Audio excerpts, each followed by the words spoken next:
Let me ask you something, and I want you to answer honestly, right now, out loud if you have to.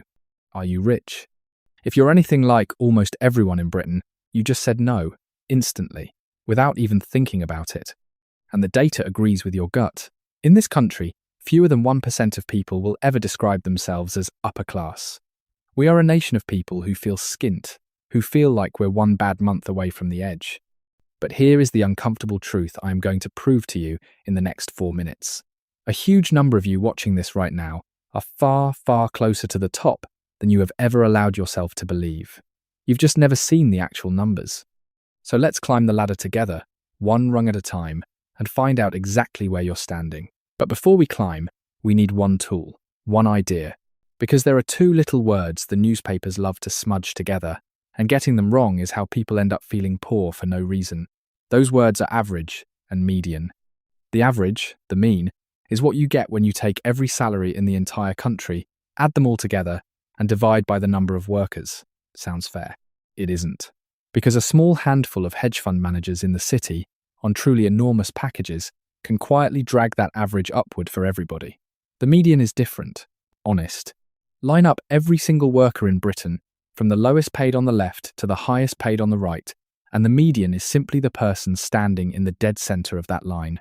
It's the truest picture of a normal, ordinary life. So let's go and meet them. The median full-time worker in the UK, here in 2026, earns roughly £37,000 a year. Sit with that number for a second. Really sit with it, because it means half of the entire country, every full-time worker, earns less than that. Not more, less. Now, the average, the mean, sits higher, at around £45,000. And that gap, those £8,000 between the middle and the mean, that gap is the City of London. It is the bankers, the corporate lawyers, the tech founders, all of them pulling the national average up and away from the reality that most people actually live. So here is your first reframe of the day. If you are sitting there earning £40,000 a year, feeling like you are only just keeping your head above water, you are not behind. Read my lips. You are not behind. You are quietly out-earning the majority of the population. You just never got the memo. Right. Now we climb rung 2, the top 10%. To join this club, the professional class, as a single individual, you need to be earning around £80,000 a year. As a household, 2 earners pooling their income together, the line sits a little higher, at roughly £135,000. And here is what genuinely fascinates me as an economist. These people, the top 10%, almost never feel rich. Picture them, a senior teacher married to a project manager living somewhere in the home counties. On paper, statistically, they are a top 10% household. In real life, they feel completely, utterly squeezed. And when you look at their outgoings, you understand exactly why. Because this is where the squeezed middle really bites down. They are carrying a mortgage at 5%. They are paying a council tax bill that seems to climb every single year. Their income tax and their national insurance take a serious bite before the money even lands. And the moment their pay crept over £60,000, HMRC quietly began clawing back their child benefit, gone completely by £80,000. And it gets worse. Because the tax thresholds have been frozen for years now, fiscal drag, we call it, the stealthiest tax of them all. More and more of their hard-won pay is being swallowed whole by the 40% tax bracket. So they earn like the top 10%, but they lie awake at night, worrying like everyone else. Keep climbing though, and the air starts to get thin. The top 5% of individuals in this country earn somewhere around £110,000 a year, and the top 1%, to stand there, alone, on your own 2 feet, you need roughly £185,000 a year. This is rare territory now. So let me paint you the rarest picture of all. Imagine a household, a GP, married to a senior lawyer.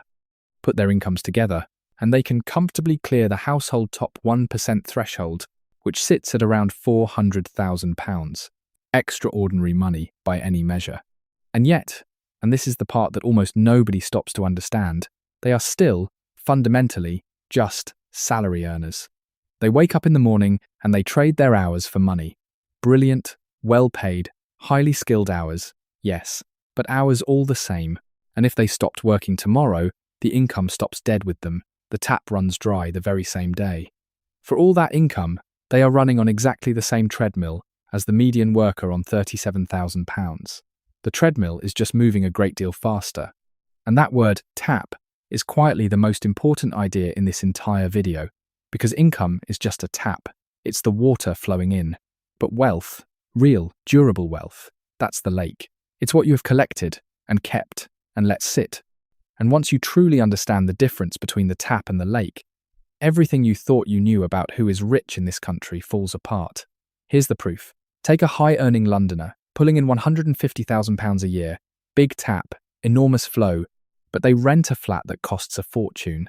They spend, they commute, and at the end of every single month, there is almost nothing left in the lake. Now picture a retired postman in Yorkshire. He hasn't earned a serious salary in years. His tap is barely trickling. But he owns his 4-bedroom house outright, not a penny of mortgage left on it. And sitting quietly inside his SIP, his self-invested personal pension, is very nearly £1 million. So ask yourself, honestly, who is actually rich here? The Londoner is earning, but the postman is wealthy, and those are not the same thing. So let's talk about the lake, for the whole country. The median UK household, the one standing in the middle, holds total wealth of around £300,000. And crucially, that figure includes their pensions and their property, not just the cash sitting in a current account. That is the real measure of Britain, not the payslip, the pile. And notice what that does. It completely scrambles the league table. Because the person who quietly overpaid their mortgage for 20 years, or who fed a little more into their pension every single month, has been filling a lake, silently, invisibly, while the loud, high-earning neighbour was busy running an enormous tap straight down the drain. Nobody posts about the pension pot on social media. Nobody films the paid-off mortgage, so we never see it. We only ever see the tap. And now, the reframe that I want to genuinely stop you in your tracks. For all the cost of living headlines, and the pain out there is real, I'm not going to pretend otherwise. Britain, taken as a whole, sits right at the very top tier of global wealth. So if you own your home, and you have a private pension quietly compounding away in the background, whether that's a workplace scheme, an ISA, or a SIP, then you, watching this right now, are wealthier than roughly 95% of every single person alive on this planet. 95%. Let that land. So where does all of this leave us?